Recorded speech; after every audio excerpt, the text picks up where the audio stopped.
So, the year is 1985. Three scientists from Cambridge publish a paper in the Nature journal about significant falls in the total stratospheric ozone over the Antarctic. The paper suggested cold temperatures over the Antarctic had led to the formation of inorganic chlorine, which would later be discovered to be coming from waste products of humans, also known as chlorofluorocarbons, or CFCs. This paper, alongside subsequent discoveries, created a global panic based on the statement that a large hole had formed in the ozone layer over 40% of the Antarctic. Well, that statement was technically false. But before I cause any controversy, I would like to state that the statement was also a genius tactic, and for one of the few instances in human history galvanized all humans to come together with a common goal, and that was to stop the depletion of the ozone layer. Anyway, to understand a little about our friend ozone, we need to go back in time to the 18th century, when early scientists separated air into two parts, one part supporting combustion and the other not. Unknown to them, they had just discovered oxygen. In 1801, Johann Ritter, a German scientist, while analyzing the electromagnetic spectrum and wavelengths of sunlight passing through the atmosphere, noticed that the sun's radiation dropped off at wavelengths below 300 nanometers, and also that the cutoff increased as the sun's path through the atmosphere increased, meaning something present in the atmosphere was responsible for this, and the only possible culprit? Ozone.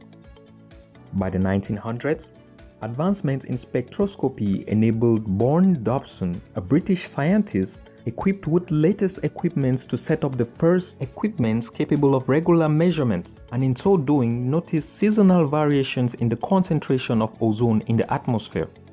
By 1970, chemical evidence was beginning to point to the presence of CFCs in the atmosphere as a potential threat to ozone layer concentrations. So finally, here we are. It's 1985.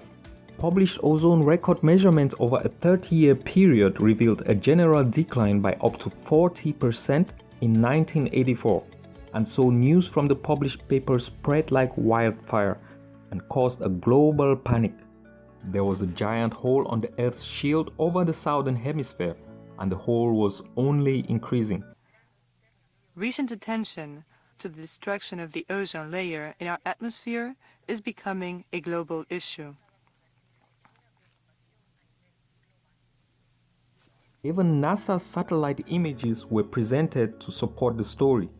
The map shows satellite images over the Antarctic, and the blue hole seen on the map actually contains only 50% of normal ozone layer concentrations.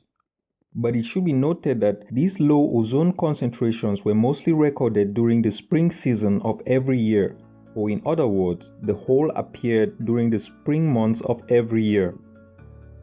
So, although the image behind the campaign was actually presented as a hole, it was technically a light blanket, a light ozone layer blanket. But that is not to underestimate the fact that a depleting ozone layer posed significant threat to life on Earth as we know it.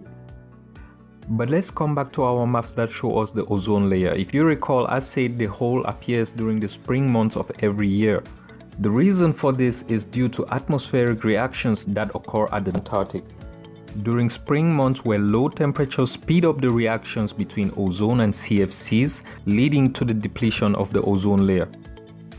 This mobilized civil society and environmental advocacy groups, and by 1987 the whole world came together to sign the Montreal Protocol, which recognized that worldwide emission of certain substances can significantly destroy the ozone layer, and listed measures to begin phasing out CFCs from global production.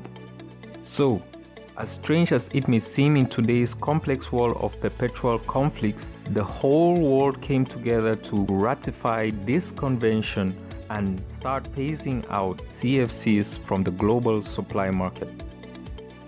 Now 40 years have gone by since the Montreal Protocol, and recent images of the ozone layer show that the ozone layer has been gradually healing and is projected to reach its full potential by 2060. Today, however, we're faced with a different problem. climate change. And maybe, just maybe, the whole world could come together again to face this threat to humanity. Thanks very much for watching. This has been a production of Oasis Movement, and we create content concerning global issues from education to technology and innovation. And if you want to support or help us continue creating such content, you can do so here. Reference material and material for further research can be found here. And if you learned anything or liked the video or have any other input, feel free to comment or leave any feedback. Thanks for watching. Bye bye.